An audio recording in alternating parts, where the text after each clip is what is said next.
léegi dañu ne deuxième tranche bi moo ñu bi ci suuf moo ñu intéressé. su fekkee ni de 50 000 à 100 000 barils. Sénégal day am 20%. ci production restante bi. maanaam 20% ci 25 000 barils. maanaam la part de l'État. la part de l'État parce que fii on a bien mis la part de l'État et non de Petrosen.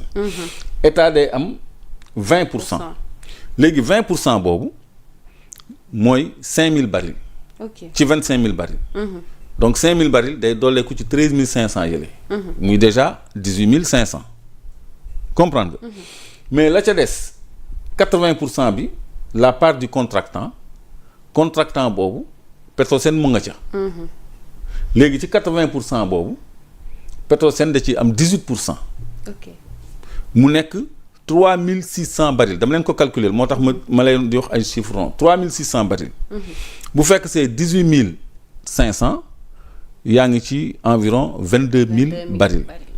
kon nañu jàpp ni ci 22 000 barils yi ci 100 000 barils yi au total Sénégal dina ci am 22 000 barils. ok donc léegi loolu jotewul ak dara ak dette croisée yi am diggante Woodside ak Petrosen mais ñun am nañu 22 000 barils. léegi nag ci tableau de production bi dafa am problème. parce que de 50 à 100 000 barils 20% la ñuy am. Woodside dafa déposer benn plan de production de 100 000 barils foofu dama bëgg ñu taxaw fa tuuti ñu teg fa baaraam. te bu ñu ci tegee benn baril rek dañuy changer de tranche am 5% de plus parce que dañuy jàll ci de 100 à 150 000 barils dañuy am 25% au lieu de 20%. mais Macky Sall pourquoi mu signé loolu. bu doon yow doo ko ñu teg ci benn baril kese. loolu mooy la pour ñu am 5% de plus. ok. su ci tegoon benn baril dañuy am 5% de plus. kon foofu am na lënt bu ñu war a lijjanti wala négociation bu ñu war a def ak Woodside.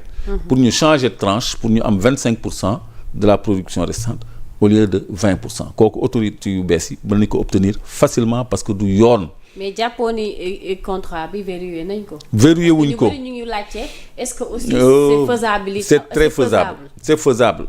man joxe naa fi exemple Hydro-Québec bi jëndoon Sénélec bi Ablaye Wade di ñëw Ablaye Wade woo leen ci waxtaan nanguwaat Sénélec. jox leen ndàmpaay. wax naa fi contrat fer bi nga xam ne dañ ko joxoon Kumbali South East ñu nangu ko ci moom jox ko ArcelorMittal après nanguwaat ko ci ArcelorMittal téye ko xaw nañ ko fay jox sax les touches de social yi xam naa déggoon ngeen fi coow boobu donc. contrat ñu nangu sax am na waxante maag renégocier xam nga négocier moo gën a oyof Woodside mi investir ci lépp def ay plateforme am yëpp te xam na ni plan de production bi baaxul. parce que bu fekk selon vous lan moo tax nga jàpp ni moom moo tax mu signé contrat bi. mais 5% boobu ay deal la.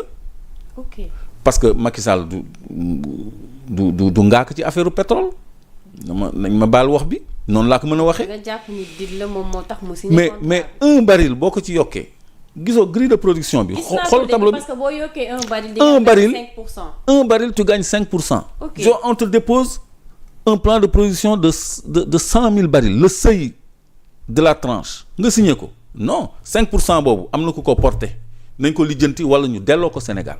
ñoom ñu produire un baril de plus parce que affaire bi dafay génn tellement que dañuy obligé taal benn flamme ci kaw muy lakk. muy lakk gaz bi pour ñoom ñu mën a attan pression bi pour mën ko manipuler donc ça veut dire que y a la ressource donc 159 litres de plus mooy un baril. kooku du problème. d'accord kon lii lu lëndëm la lu ñu war a delloosi kon lii du négociation bu jafe. parce que lu jaarul yoon la déjà. d'accord donc ma dellu si waat encore. ci li ma doon expliquer donc au total bu ñu ko jàppee noonu Sénégal dina am 22 000 barils. léegi. plus ñuy dem nag plus bor bi di wàññeeku parce que dafa am beneen problème boo xam ne aussi coût pétrolier yi ñun mënuñu ko expertiser.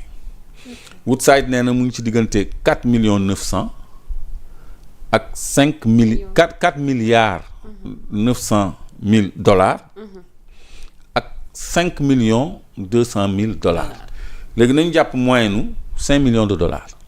boo arrondir le dollar à 600 francs. day doon 3 000 milliards yoo xam ne. moom la ñu war a fayeeku par 75 000 barils par 75 000 barils ba mu jeex. léegi loolu bu demee ba bor bi jeex après Sénégal mooy moomaat lépp te avant muy jeex luñ ci fay rek suñu cër lay doon. ok comprendre nga donc loolu aussi lu ñëw ci suñu kanam la kooku muy benn.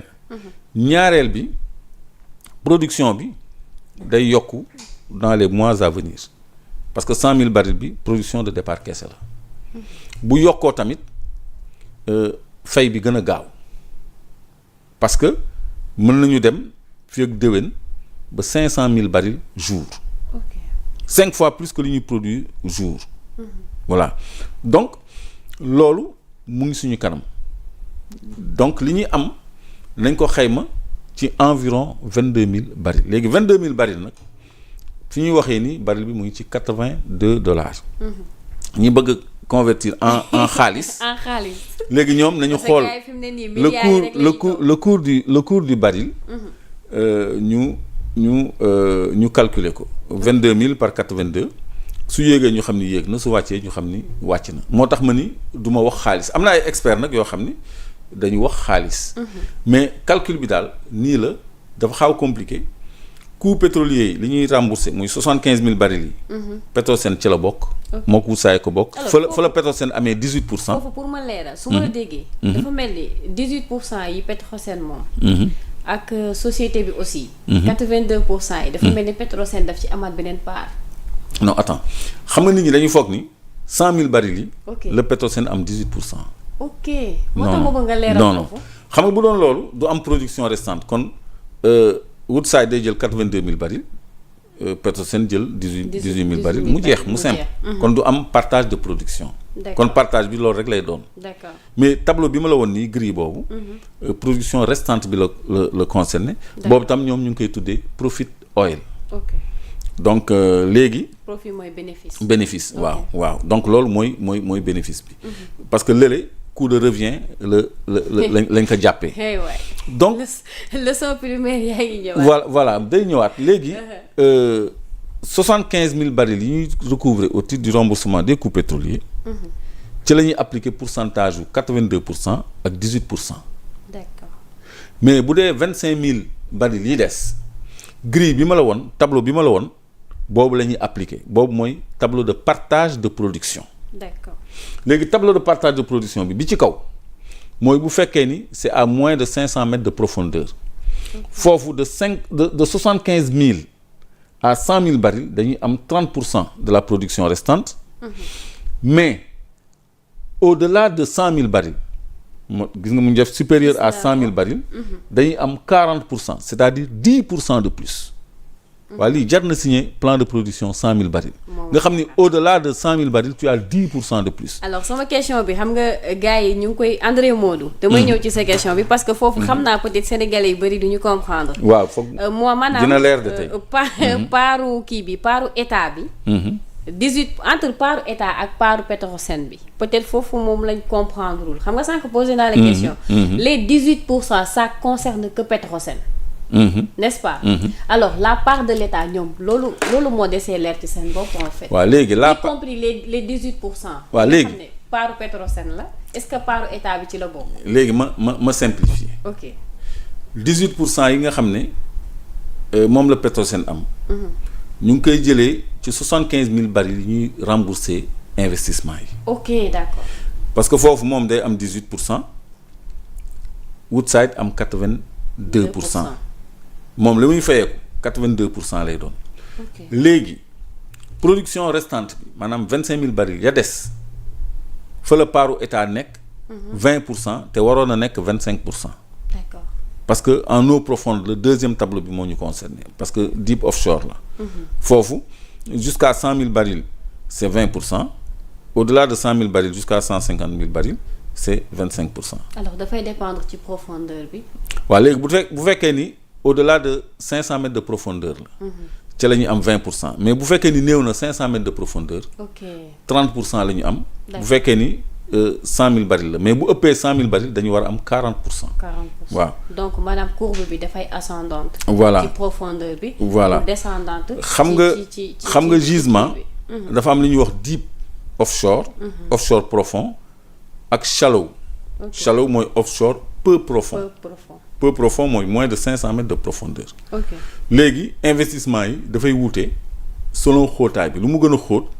investissement yi gën a lourd moo tax charge yi aussi di varier selon que c'est profond ou c'est peu profond loolu la mais paaru état foofu lay génne ci production restante bi paaru Senelec muy génne ci production restante bi ak ci coûts pétroliers yi. D'accord. C'est un peu compliqué je l'avoue. C'est trop technique. Mais moo tax ma résumé ko ne ko am na commentateur bu ni c'est trop technique. léegi dañuy jàpp ni le Petrosen di am ak le état di am ci 100 000 barils yi day toll ci 22 000 barils au total. On peut parler de 22%. suñu boolee la part. Très bien le pourcentage réel bu ñu toppee grille de partage bi tourne autour de 22% de la production totale. Ok. Quand on considère la production, si c'est au prorata de la production totale, ça va être environ 22%. Alors léegi 22% boobu nag. plus ñuy fay plus muy yokk. Ok. plus ñuy fay. plus muy yokk noonu lay demee. D'accord.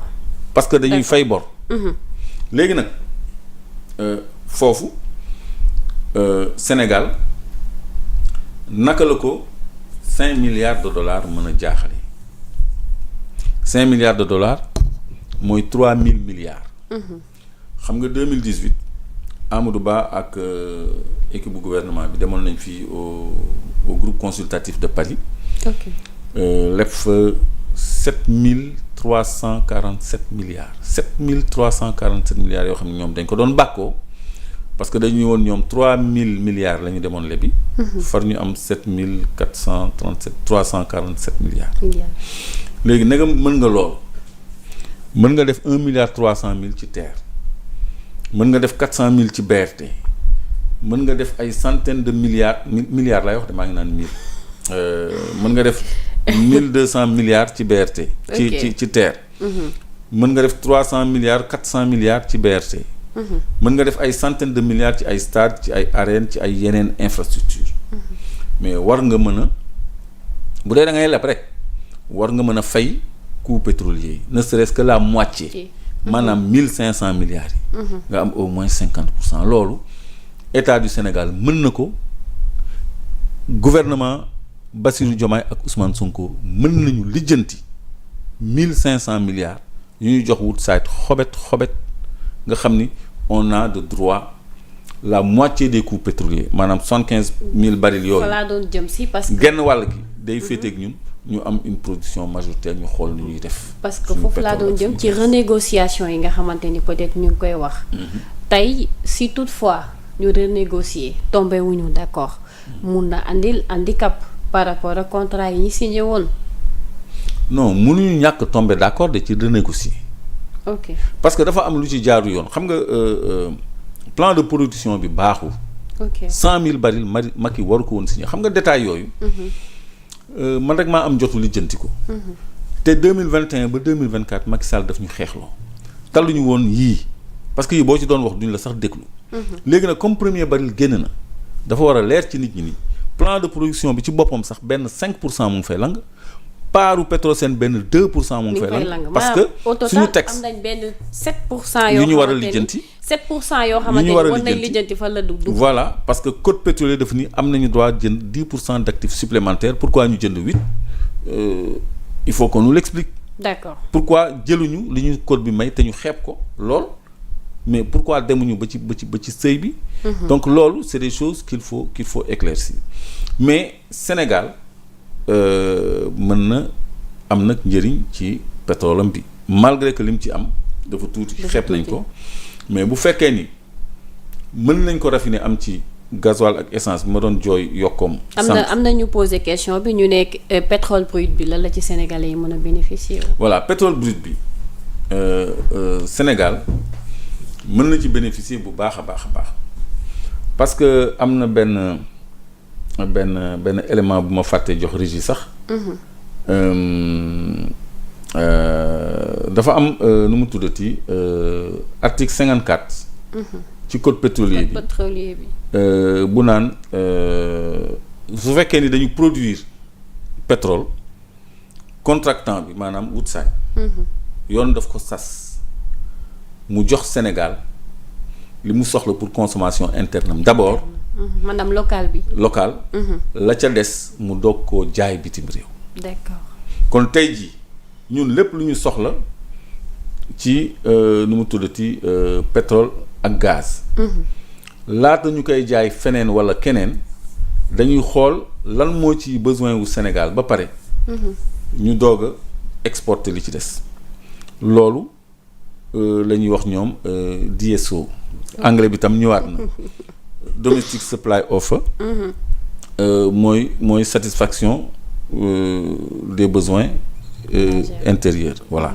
donc léegi loolu ñu ngi ko xayma ñun Petrosen.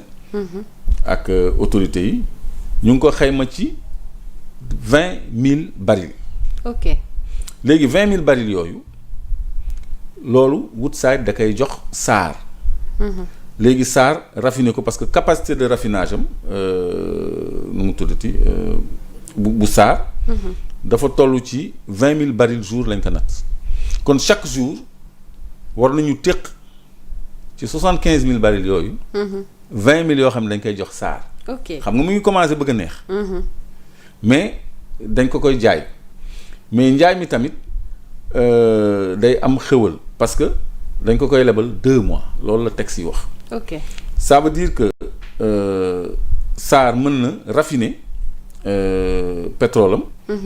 jaay ko ba noppi doog a fay. doog a fay nu mu tuddati fournisseur bi nga xam ni mooy Woodside ak Petrosen. donc le prix coûtant sur le marché intérieur la koy jëndee. donc régie yónnee naa leen article 54 bu ñu ko mënee baaxee nit ñi. dinañ ko afficher tout à l'heure. mais foofu tam am na tuuti problème.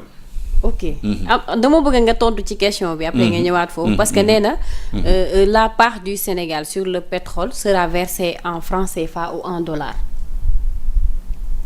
non c'est-à-dire la part du Sénégal. dafa dépendre ci nguur gi. ok bu fekkee ni Petrosen dafa décider jaay paaram mais dollar la koy jaay pétrole amul CFA. ok on parle de pétrodollar. parce que bu fekkee ni da koy jaay xanaa du ko jaay Sénégal xanaa du ko jaay SAR. parce que SAR li mu soxla jël nañ ko ba pare. d'accord donc devise la ci am. mais foofu tamit dañu am problème de souveraineté et d'indépendance. est-ce que xam nga Sénégal lépp lu mu jaay devise bu dee 1 milliard de dollars. est-ce que xam nga 500 millions de dollars yi day des Banque de France. ok au titre de la garantie du franc CFA. waaw donc du coowal xaalis bi foog ñu mais loolu problème la boo xam ne. nguur gi de newoon nañu souveraineté monétaire. lii moo tax ñuy wax souveraineté monétaire parce que loolu buumu nooteel la. ce fameux compte d'opération. les pays du Sahel dog nañu seen buumu jaam yooyu. Mali bu jaayee oram. devise lay am. ok te 100% wu njëgu oram. lay jot Sénégal bu jaayee oram devise lay am mais genn wàllu valeur or boobu lay jot. loolu tamit du yoon nag moom. mais loolu mooy tax ñuy wax problème mu souveraineté monétaire problème mu CFA. ñi ànd ak France ñoom Amadou Ba ak ñoom Macky Sall ni wóorul ñu génn ci CFA ak ñoom Ouattara parce que ay problème la ñuy indil alors que lii mais bu mu jaam la bu mu nooteel la. d'accord amul benn pays bu développé te maîtriser wul instrument monétaire am. kon tey jii Sénégal est-ce que intérêt am la sax muy jaay pétrole am jaay zircon am jaay oram. su fekkee ni genn wàll gi mooy dugg ci kees gi. loolu aussi loolu question débat bu ñu mësut a posé la nag. mais moo tax jot na. non fii moom. jot na experts yi ñiy wax seen bopp ñoom expert lañu. que ñun xamuñu dara. ñi nga xam ne ñoo nekk ay Petrosen ak ay ci mine d'or yeeg ci ministère yi. non man dinaa leen wëri nañu ñëw ci plateau yi. ñoom ñëpp laay wëri benn ñu leeral lii parce que fi mu nekk nii yàlla daf ñu teg ci buntu xéwal. buntu xéwal boobu ñun ñu jaay suñu pétrole SAR sax. moo gën ñu jaay ko bitim réew bu fekkee ni moitié bi day des Banque de France. ok c'est bu fekkee ni moitié bi day ñu jaay ko SAR. mais bien sûr. bien sûr loolu aussi. lu ñii war a xool la parce que comme bëreegul 100 000 la ñuy déparé mais day bëri nag day bëri parce que y a de bonnes nouvelles qui viennent yoo xam ne mënuguma ko sax annoncé. mais mën nga ci may tuuti may ko internet yi tuuti. Esa léegi la bindal code L54 bi affiché na ko ci commentaire yi. voilà gars yi ñu ngi leen di ziar bu baax a baax.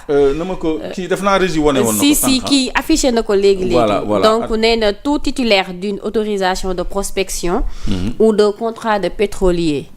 l'obligation de respecter et de protéger les droits humains dans les zones du boobu affectés par les opérations pétrolières. du boobu 54 du boobu. acca kon code pétrolier bu 98 la. d'accord nañu xool bu 98 naka gars yi xool ci commentaire yi. dinaa dellu si waat tout à l'heure. non boobu mu ngi fi. jox naa ko Malick. foog ma takk lunette yi comme ça ma liiral leen ko. mu affiche article 54 dina ko dafa ne affiché léegi. waaw mais ma liiral leen ko rek article 54 dafa ne. Les exploitants des gisements d'hydrocarbures peuvent être tenus dans les conditions fixées dans la convention ou le contrat de service d'affecter par priorité les produits de leur exploitation à la couverture des besoins de la consommation intérieure du pays. D'accord. Par priorité d'affecter le produit de leur exploitation à la couverture des consommations intérieures du pays, de la consommation intérieure du pays. Dans cette hypothèse, le prix de cession doit refléter le prix du marché intérieur.